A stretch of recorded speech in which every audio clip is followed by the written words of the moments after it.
ಮತ್ತು ಕಾಂಗ್ರೆಸ್ನ ಪ್ರಧಾನ ಕಾರ್ಯದರ್ಶಿ ವೇಣುಗೋಪಾಲ್ ಅವರು ಎಲ್ಲರೂ ಕೂಡ ಒಂದು ರಾಜಕೀಯ ಹಸ್ತಾಂತರವನ್ನು ಮಾಡಿ, ರಾಜಕೀಯ ಹಸ್ತಕ್ಷೇಪವನ್ನು ಮಾಡಿ ಇವತ್ತು ಕರ್ನಾಟಕ ಸರ್ಕಾರದ ಸಿದ್ದರಾಮಯ್ಯ ಅವರ ನೇತೃತ್ವದ ಸರ್ಕಾರಕ್ಕೆ ಒತ್ತಡವನ್ನು ಹಾಕಿ, ಅದರಲ್ಲೂ ಅಲ್ಪಸಂಖ್ಯಾತರು ಜಾಸ್ತಿ ಇದ್ದಾರೆ ಕೇರಳದವರು, ಅವ್ರಿಗೆ ನಾವು ಪುನರ್ವಸತಿಯನ್ನು ಕೊಡಬೇಕು ಅಂತೇಳಿ ಹೈಕಮಾಂಡ್ ಹೇಳಿದ ಮೇಲೆ ಅರಾತುರಿಯಲ್ಲಿ ಇವರು ರಾಜಕೀಯ ಕಾರಣಕ್ಕೋಸ್ಕರ ಅವ್ರಿಗೆಲ್ಲ ಕೂಡ ಮನೆಗಳನ್ನು ಸಕ್ರಮವಾಗಿ ಮಾಡಿಕೊಡ್ತಕ್ಕಂಥ ಕೆಲಸವನ್ನು ಏನು ರಾಜ್ಯ ಸರ್ಕಾರ ಮಾಡ್ತಾಯಿತ್ತು.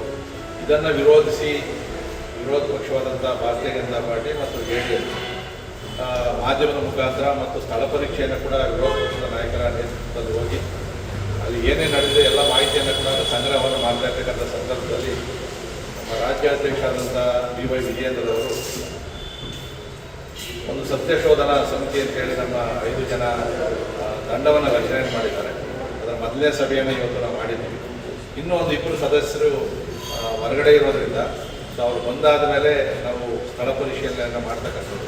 ಅದಕ್ಕೆ ಮಧ್ಯದಲ್ಲಿ ನಾವು ಏನೇನು ಮಾಹಿತಿಗಳನ್ನು ಸಂಗ್ರಹ ಮಾಡಬೇಕು ಅಂತೇಳಿ ಲಿಸ್ಟನ್ನು ಕೂಡ ನಾವು ಮಾಡಿದ್ವಿ. ಅಂದರೆ ಅಲ್ಲಿರ್ತಕ್ಕಂಥ ಸರ್ವೆ ನಂಬರಿಂದ ಹಿಡಿದು ಯಾರು ಯಾವಾಗ ಬಂದರು, ಯಾರು ಯಾವ ರಾಜ್ಯದವರು, ಯಾವ ದೇಶದವರು ಎಲ್ಲವನ್ನು ಕೂಡ ಒಂದು 2-3 ದಿನದಲ್ಲಿ ನಾವು ಮಾಹಿತಿಯನ್ನು ಸಂಗ್ರಹವನ್ನು ಮಾಡಿ ಸ್ಥಳ ಪರಿಶೀಲನೆ ಮಾಡಿ 1 ವಾರದ ಒಳಗಡೆಗೆ ನಾವು ವರದಿಯನ್ನು ರಾಜ್ಯಾಧ್ಯಕ್ಷರಿಗೆ ನಾವು ಕೊಡಬೇಕು ಅಂತೇಳಿ ತೀರ್ಮಾನವನ್ನು ಇವತ್ತು ಮಾಡಿ.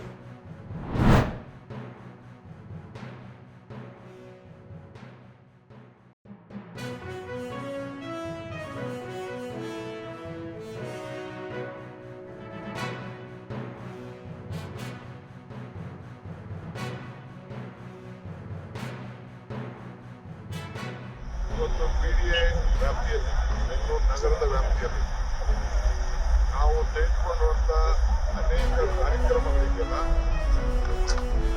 ಒಂದು ಇತಿಹಾಸ ಪುಟಕ್ಕೆ ಬರೆಯುವಂಥ ಒಂದು ಕಾರ್ಯಕ್ರಮ 320 ಹೆಚ್ಚು ಕಿಲೋಮೀಟರ್ ಬೆಂಗಳೂರು ಏನು ನೋಟಿಫೈ ಆಗಿದೆ ಅದು ಕಾರ್ಯರೂಪಕ್ಕೆ ಬರಬೇಕು ಅಂತೇಳಿ ಈಗಾಗಲೇ ನಾವು ರೈತಗಳ ಹತ್ರ ಈಗಾಗಲೇ ನಾವು ದಾಖಲೆಗಳನ್ನು ಬರ್ಸ್ಕೊಳ್ತಾ ಇದ್ದೇವೆ. ಹಣ ಕೂಡ ಅವರಿಗೆ ಸಿದ್ಧತೆ ಆಗಿದೆ. ಅದ್ರ ಜೊತೆಗೆ ಸಣ್ಣ ಟೌನ್ಶಿಪ್ ಅವರಿಗೆ ಒಳ್ಳೆ ಕಾಂಪೋಸಿಷನ್ ಕೊಡೋದನ್ನ ಈಗಾಗಲೇ ನಾವು ತೀರ್ಮಾನ ಮಾಡಿದ್ದೇವೆ. 35% ಕಮರ್ಷಿಯಲ್ ಅವ್ರಿಗೆ ಎಷ್ಟು ಒಂದು ಅಡಿಗೆ ಎಷ್ಟು ಸಿಗ್ತದೆ ಅಂತಂದ್ರೆ ಅದು ಆ ಥರ ಅವ್ರಿಗೆ ಬೆಲೆ ಸಿಗ್ತದೆ. ಆ ರೀತಿ ತೀರ್ಮಾನವನ್ನು ಮಾಡಿದ್ದೇವೆ.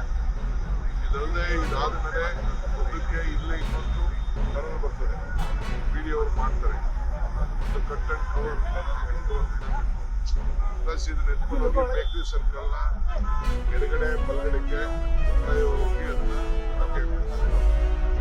ಮೂರು ಭಾಗವಾಗಿ ಕಟ್ ಅಂಡ್ ಕವರ್ ಟನಲ್ನಲ್ಲಿ ಬಿಡುವಂಥ ಕಾರ್ಯಕ್ರಮವನ್ನು ORR ತುಮಕೂರು ಇಂದ KR ಸೈಡ್ ಅಲ್ಲೂ ಕೂಡ 2 ಲೈನು ಮತ್ತು ಎಕ್ಸ್ಕ್ಲೂಸಿವ್ ಫ್ಲೈಓವರ್ ಕೂಡ ನಾವು ಅದನ್ನು ಮಾಡ್ತಾ ಇದ್ದೀವಿ.